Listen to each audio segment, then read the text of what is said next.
Hey guys, here are some of your questions from last Sunday. I'll be live this coming Sunday. Thanks for tuning in. How did you come up with Chocolate Rain, Richard Ponce?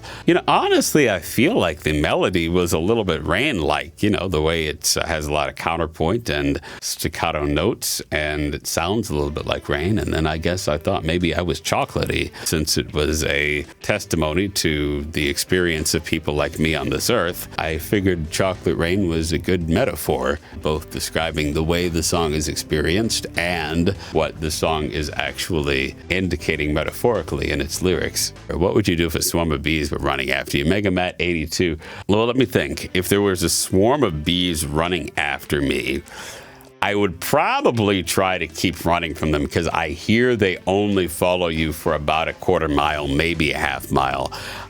And a lot of them get tired before that. So I'll have to look this up later, but I think that would be my first course of action if I was just by myself. You see, now if I was like with a kid or like some dependent, then it gets more complicated. Maybe run inside and run in the shower, try to wash them off, get them to not assault me. I don't even need a swarm of bees to run. I'll run from one bee at the drop of a hat. If you ever just see me start taking off, dashing down the sidewalk, you know what it was. There was a bee. That just tends to be how I am, generally speaking. Are you ugly? I've actually had that question a lot in my own life, asking myself, looking in the mirror, am I ugly? Am I attractive? Am I a Lee? Am I hot? Am I not hot? First of all, I think that everybody is somebody's most beautiful person in the world. Maybe there are certain bone structures and skin colors and whatnot that prevail in ideas of beauty, but that doesn't mean that there isn't somebody for everybody and that you are not the perfect person for somebody. I look okay, but I'm not, I guess, in the standard of quote unquote Hollywood beauty. I'm not the type of person who's going to get millions of Instagram followers because of how good I look. That tends not to be the category that I personally fall into. I don't look a certain way that boosts internet engagement, for example. That being said, everybody can still be beautiful in their own light and in their own way, and you try and find the situation where you are. Say muffin in an epic voice. Muffin, muffin, muffin, muffin. Muffin, muffin, muffin, muffin, muffin, muffin, muffin. Muffin, muffin. Your hair is too short. R.S. Soria. Would you like me to have longer hair? Here's the thing.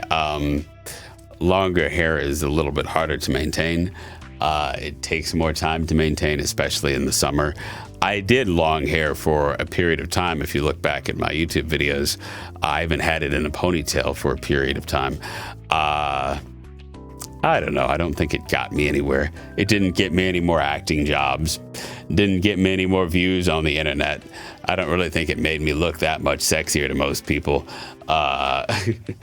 So I just kind of decided to just keep it short, keep it neat.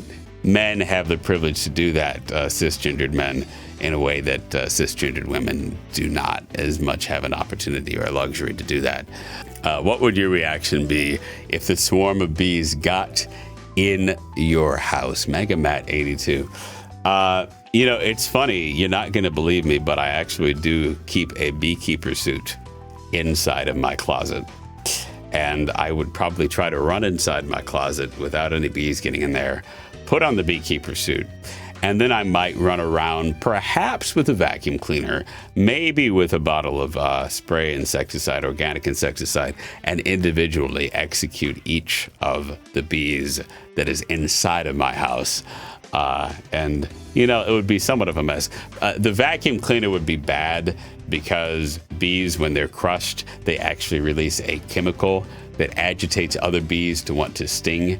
And so sucking them up that way is kind of bad, because then, that gets all out in the air and all of the bees go into like DEFCON 5 attack mode. But yeah, that's probably what I would do. Have you met anyone else with a voice as deep as yours? If yeah, Curtis Grissom, yes, I have met many, many people with voices as deep as mine. It's not all that uncommon in the voiceover world, especially, and in Hollywood. Are you Darth Vader? Alaskat. Now let's see. If I'm Darth Vader, I should be able to levitate things, right? I should be able to drop it, and the Force should work if I'm Darth Vader and I'm able to hold this.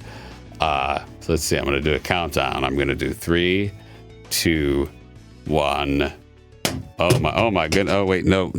That I did that wrong. If you're ever wondering if you're Darth Vader, all you have to do is try to levitate something, and if it doesn't levitate, then you are not the one.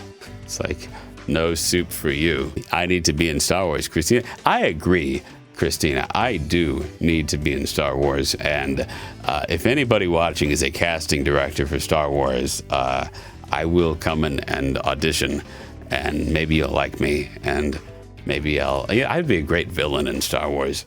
I think they need a more cerebral type of villain, youthful and cerebral and nerdy. That's the direction the stories need to head in. And then I'm your guy. I've got you right here. I've got you covered, Star Wars. Thank you all for your questions. I'll be live again this Sunday. See you soon.